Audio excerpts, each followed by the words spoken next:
Ukraine may join NATO despite being partially occupied by Russia, so says the president of Czechia. If that were to actually happen, the entire western flank of Russia would be caved in by the strongest and longest lasting alliance in the history of the world. Remember that Saudi Arabia, Israel, Australia, and Japan, while they're not in NATO, they are strong NATO partners that also help with this alliance. And the only way that Ukraine would get into NATO while it's under attack from Russia would be if this military organization had its ace in the hole against anything Russia had to throw at them. Or if NATO has made the assessment that Russia doesn't have anywhere near the capability to do anything that would threaten NATO if Ukraine became a member. Now, there are articles saying why the US and NATO have long wanted Russia to attack Ukraine. They're not official, they're not internationally recognized, but I do find them very hard to refute. My opinion is that once Vladimir Putin invaded Georgia and took over South Ossetia, the West, NATO, realized, okay, we have to get rid of the Putin regime. Now, the brains behind all this realized that more than any other country in the world, Russia wanted to control Ukraine for their agriculture, for their oil, their natural gas, and of course, their population. And not much had to be done to get Putin to want to attack Ukraine. You may think that the United States incited the Maidan Revolution, in which the Ukrainian people protested and got rid of a Russian puppet who was going to be their president. And absolutely, there was a little bit of Western involvement in helping the Maidan Revolution take place, but the bulk of the work and resources were done by the Ukrainian people. It was at that point where NATO would follow suit to the course of action that Putin took. If the Kremlin did nothing and accepted Ukraine as a free democracy, then NATO would have to worry about the potential threat of the Russian military and imperialism. Russia chose the opposite and gave NATO the opportunity to siphon Russia's economy and military power. Russia succeeded in invading, occupying, and annexing Crimea for its vast natural gas resources. And the next step in this potential game was to only contain Russian forces around Crimea to make sure that Russia didn't expand anywhere up north. This reminds me of the American strategy of merely containing Japan in the beginning of World War II, while they devoted most of their resources in the European theater. It was only after Germany was sure to lose that the Allies devoted their resources in taking out Japanese occupation and winning against Tokyo. And we all know what the United States did to end the war quickly. While Russian forces were contained in Crimea, all the US had to do was wait for the other shoe to drop and Putin to have the confidence to think he could claim the rest of Ukraine. It took 8 years of Putin being fed incorrect intel and receiving erroneous reports about the superiority of the Russian military before he had the confidence to actually do this. That was in February of 2022. Over 900 days have passed, and Russia has not been able to claim victory. They sent over 200,000 troops, their best tank division, their best weaponry, and Kyiv was still able to stand against them. Russia's standing army before they invaded Ukraine was 1 million troops, meaning this 600,000 casualties means they lost 60% of that. Russia does have an extra 2 million people in reserves, and they have been recruiting conscripts, so this 600,000 could very well be 20% of the entirety of Russia's forces that have been eliminated. It is still a staggering loss, coupled with dozens of billions of dollars of military equipment that has already been destroyed. There are two scenarios in which Putin thought he would have easily been able to take control of Ukraine. The first is that Putin's inner circle has been infiltrated by the West, and they fed him information that would make him overconfident. The second is that Putin just purged all of his advisors that told him what he didn't want to hear, and he just surrounded himself with yes men who were corrupt and actually did very little to bolster the strength of Russia. The second option is worse because that means Putin laid the groundwork for his downfall. And today, it's been 14 days since Ukraine has invaded Russia and claimed 1,250 square kilometers.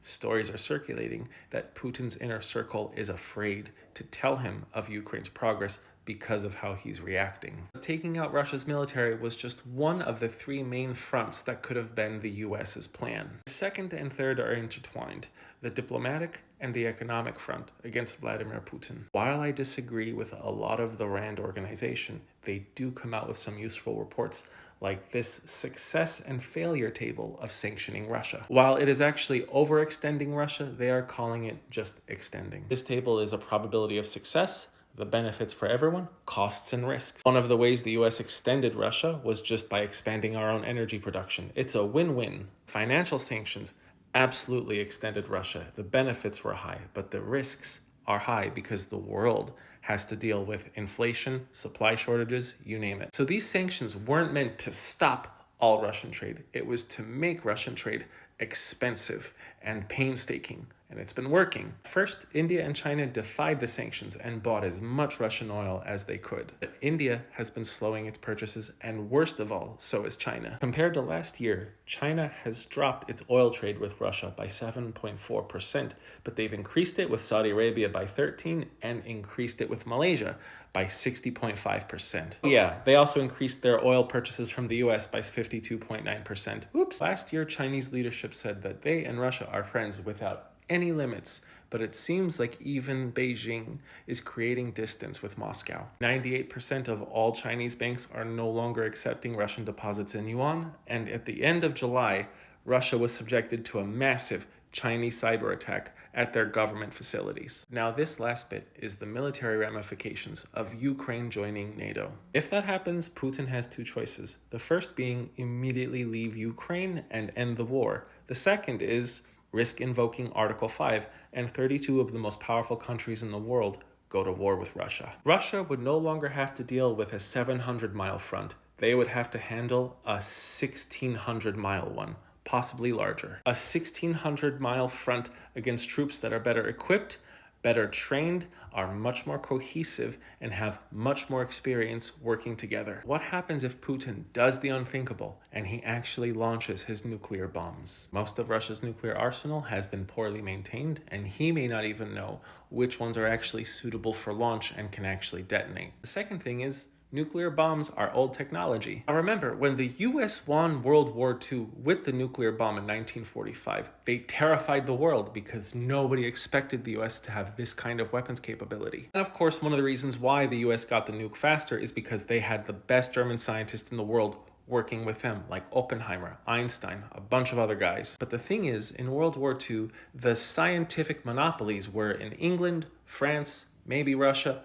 definitely Germany, the United States, and a couple of other countries. But Germany was just that much more ahead to keep making better weaponry, and it gave them a lot of supremacy. But even still, the US got the bomb faster and they ended the war. But for 79 years after that, the US had the clear monopoly of science and mathematics. Here are the top 10 countries with the number of leading scientists. Do you see how nobody even comes close to the US? Out of the top 2% scientists in the world, about 10,000 of them, the US has 4,596. So 45% of the top scientists. Who's second place? England, 8%, 880. So almost 80 years of the best scientists in the world with literally an unlimited military budget. It wouldn't surprise me if the US had this problem solved years ago. They're just not telling us. Perfect example, the neutron bomb, also called the real estate bomb because it had a small blast radius. It would preserve the real estate, but just kill everyone else around. It horrified the USSR because it was so advanced and the Russians just